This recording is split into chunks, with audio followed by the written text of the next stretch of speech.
Welcome to our deep dive into the 2025 Global Talent Competitiveness Index report, an in-depth look at how countries are developing, attracting, and retaining talent. In this video, we explore some of the key findings from the 11th edition of the GTCI report and discuss what's shaping the future of the global workforce. 2025 marks a new era for the Global Talent Competitiveness Index. It begins with a partnership between INSEAD and the Portulans Institute, bringing the expertise of academia from INSEAD and the half a decade of producing international indices by Portulans Institute. This combination strengthens the backbone of the GTCI and expands its reach at a moment when the world needs clearer, more reliable data on talent than ever before. This year's report introduces several new variables that reflect the current forces driving talent competitiveness across the globe, including AI skills migration, workforce resilience, and employee well-being. We cover 77 indicators across 135 countries, representing over 97% of the global GDP. What matters most today are adaptive capabilities, the capacity to collaborate, think across disciplines, innovate under pressure, and navigate fast-moving tech environments. These are all skills that define a country's competitiveness, and the GTCI now captures this reality in a much clearer way than ever. And this is because talent competitiveness is no longer just about capacity, but rather about adaptability. We live in a world where uncertainty and anxiety are at a high point for many. Geopolitics continues to unsettle global supply chains and markets, while the rise of AI threatens many white-collar jobs. This is why we chose resilience and transformation as our core themes for this year and for the 2026 edition. In a period of intense disruption and transformation, the insights offered by the 2025 edition of the GTCI report could not be more timely.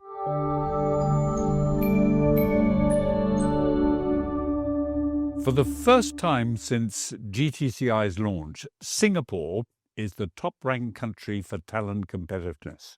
Moving up from second place in the 2023 report, it now sets the benchmark for all other countries. So what's behind Singapore's success?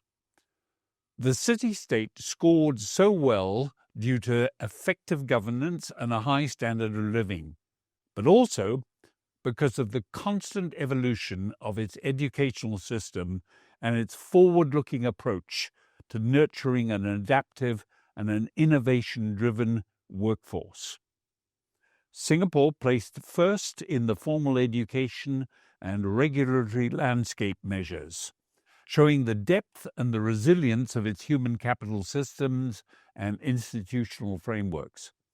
It topped the list on generalist adaptive skills, a pillar which has emerged as one of the strongest determinants of talent competitiveness.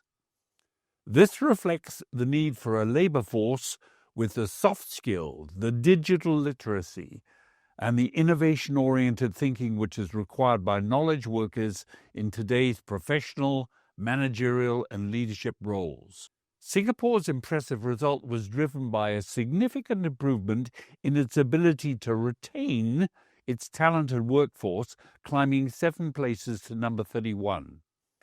This ability to hold on to key professionals was supported by a significant improvement in the lifestyle pillar, as well as the country's continued global leadership in personal safety.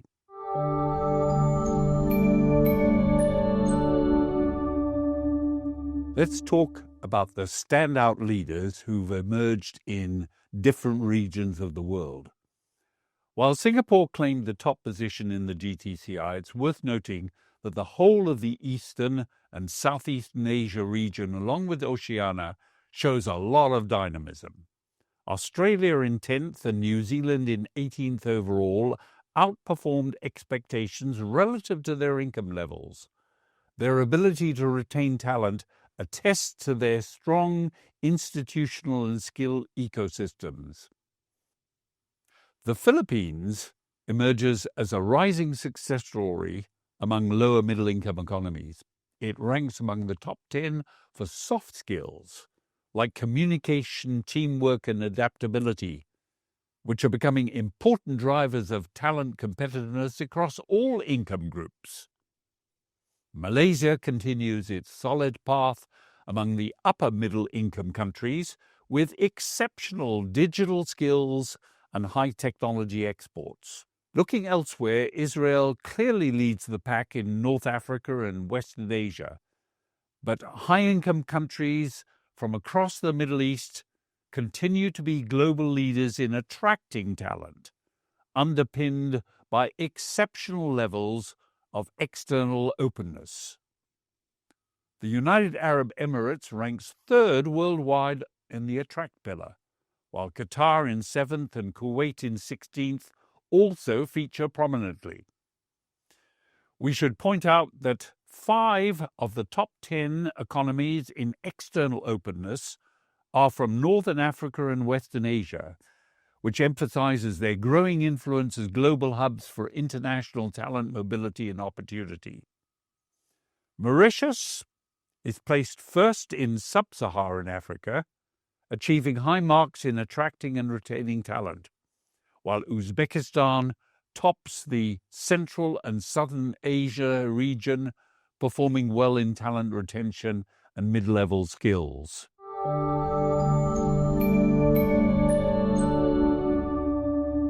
The results show some interesting trends relating to the world's largest economies. The US, which placed third in 2023, dropped down to 9th place.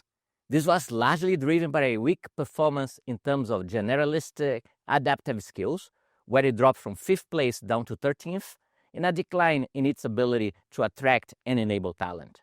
Despite this, it performed particularly well in growing talent as well as in vocational and technical skills. Meanwhile, the world's second largest economy, China, has fallen to 53rd place in this year's ranking. The decline in the country's ability to enable talent largely reflect less favorable conditions in the business climate and labor market, which together form the core of GTCI's enable pillar. The results, however, should be interpreted with caution. China's overall performance remains constrained by data availability, a problem that has also affected a few other countries. We believe that a more timely and comprehensive reporting would enable a more accurate reflection of the country's true talent competitiveness potential. India climbs 3 spots to number 100. Strengthening the quality of its vocational education and employability will help India capitalize on its digital strengths and world-leading ICT service experts. In Latin America and the Caribbean, neither of the region's 2 largest economies, Brazil and Mexico, managed to feature in the top 50. However, both countries did improve their rankings from 2023. Brazil climbing 1 spot to 68th and Mexico 4 spots to 70th.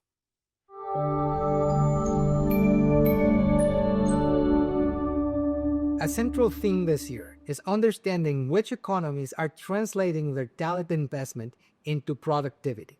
We often assume that higher income economies are doing this the most efficiently, but the GTCI 2025 shows that this is not necessarily the case.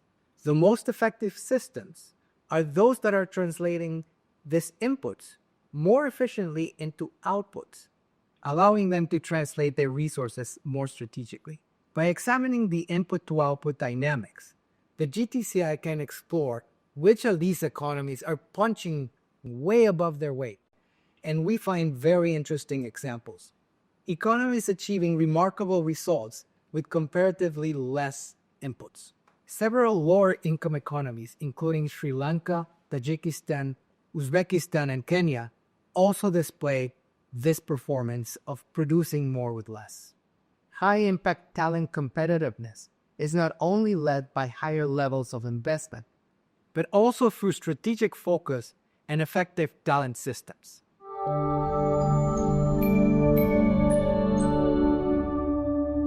Interestingly, no upper middle income economy appears among the dynamic movers.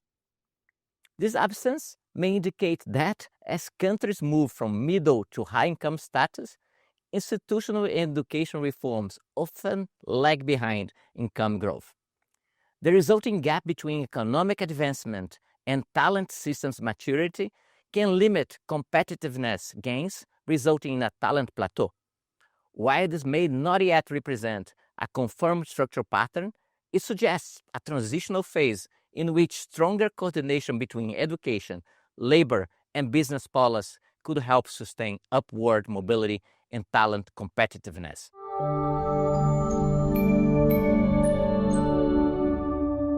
Resilience is critical for navigating a world which is filled with climate shocks and pandemics, economic volatility, and rapid technological change. Since these disruptions aren't going to go away and they're likely to accelerate, resilience means learning how to bounce forward, not just bounce back from the inevitable shocks and crises.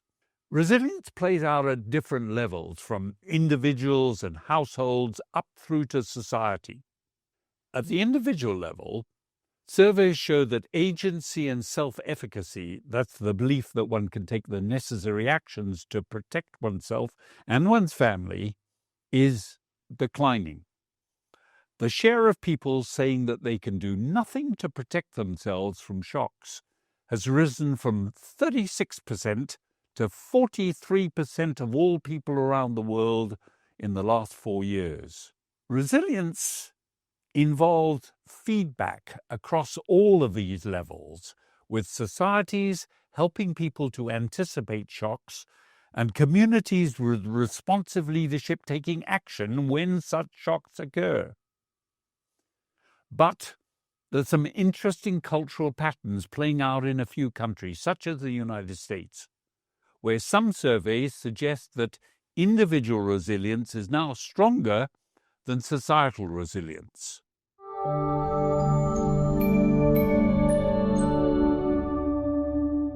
True resilience, or what the report terms resilience thinking, isn't just about bouncing back, it's about bouncing forward.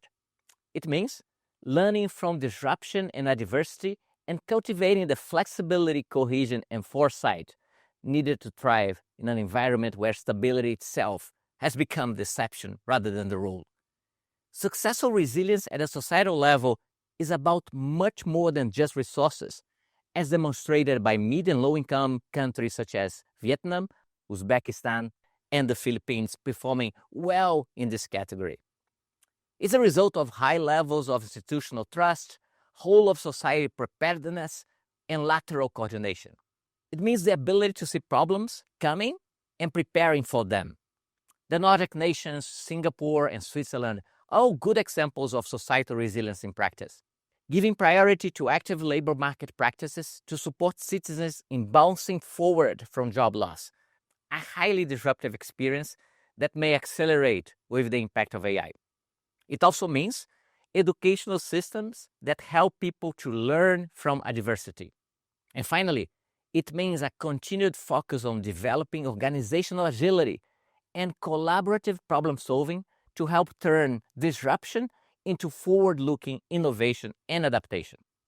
Together, these elements help build community-wide resilience and chart a dynamic path towards societal renewal in an age of disruption.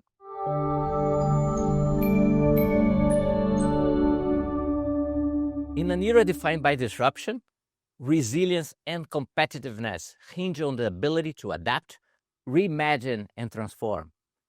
The generalist adaptive skills dimension of this year's report operationalizes this idea within the talent framework, emphasizing that broad-based capabilities, spanning from soft skills, digital literacy, and innovation-oriented thinking, are now central to the national talent outcomes. As AI reshapes the nature of work and skill demand, the capacity to integrate AI tools, think critically about their use, and combine technological fluency with human-centric soft skills becomes indispensable. Economies that cultivate adaptable, cross-functional, and AI-literate workforces tend to be better positioned to convert disruption into opportunity and sustain long-term competitiveness in a rapidly evolving global landscape. In this landscape, resilience is no longer an option. is an essential element of talent competitiveness. Resilient societies are those that bounce forward, not only those that bounce back. They combine an anticipatory capacity, inclusive institutions, and a way to be future ready. These attributes help them turn uncertainty into adaptation and disruption into innovation.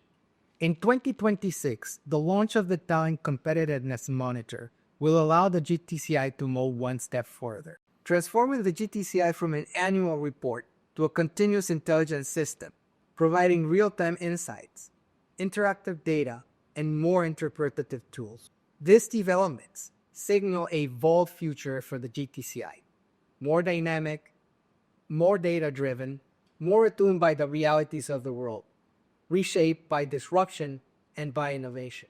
By retaining the theme of adaptation and resilience, the 2026 GTCI report will continue to monitor how different countries adapt and adjust to the ongoing disruption and upheaval caused by climate change, geopolitics, and AI-driven digital transformation. It seems clear that the ability to nurture diverse, adaptable, and resilient talent through the right education, training, and organizational practices will continue to define success in a competitive and ever-changing global landscape. Countries that can do so effectively by drawing on both human and technological potential to pioneer new talent strategies and innovation are well positioned to establish themselves as attractive hubs for global talent in the future.